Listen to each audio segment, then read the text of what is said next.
Karen, Zoom fatigue is still real, and I am just overwhelmed by the number of meetings. I've got so many meetings, I can't actually get any work done.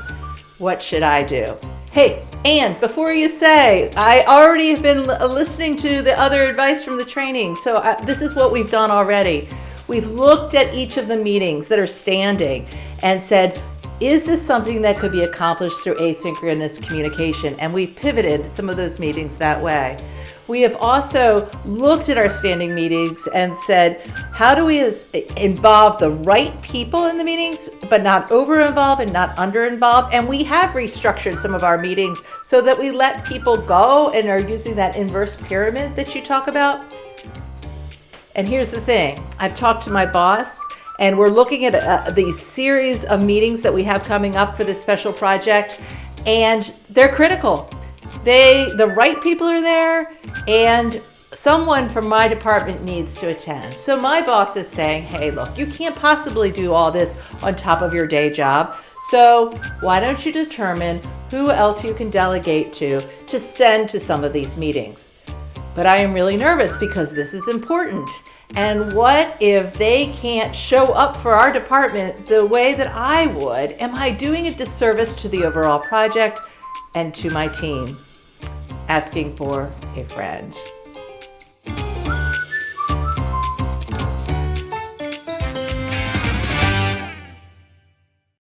So first of all, congratulations on doing all the things you have done so far to streamline meetings. That's a great start. And here's what I would say. Yeah, some meetings are real. You need them. They're critical. Key decisions are going to be made. And yeah, you want a seat at the table. So here's an idea.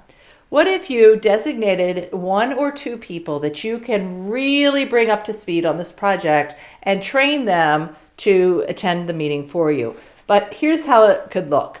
Before the first meeting that you're going to send them to, have a conversation, look at the agenda together, brainstorm. What do you think are some of the issues that might come up in this meeting?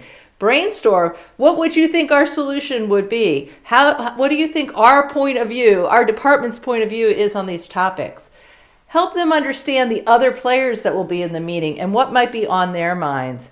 And if there is something that you really want to be said and you want to, what do we want to put into the room and what do we want people to think, do, or say as a result of our opinion? And so you prepare them by really having a pre-game strategy about the meeting. You also say, hey, and if it gets really critical, the first 1 or 2 times that you're in this meeting for me, I'm available, text me, and I will give you some real-time call a friend support.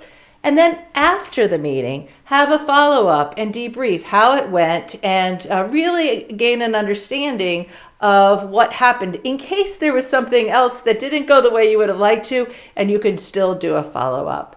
So that is an important place to start. The other thing is encourage someone to say, you know what, if things are moving too fast and you don't know and you can't reach me, can you call a timeout and say, hey, I really want to just double check with my manager on this before we move further. I promise to get you an answer to this within the next 12 hours. So you're scaffolding the person attending the meeting. It will prepare them, and you're not only getting out of that meeting, but you are also growing their leadership, growing their critical thinking, and transferring your leadership mindset to them. So those are a few of my thoughts on approach. I would love to hear from the Let's Grow Leaders community. What would you add?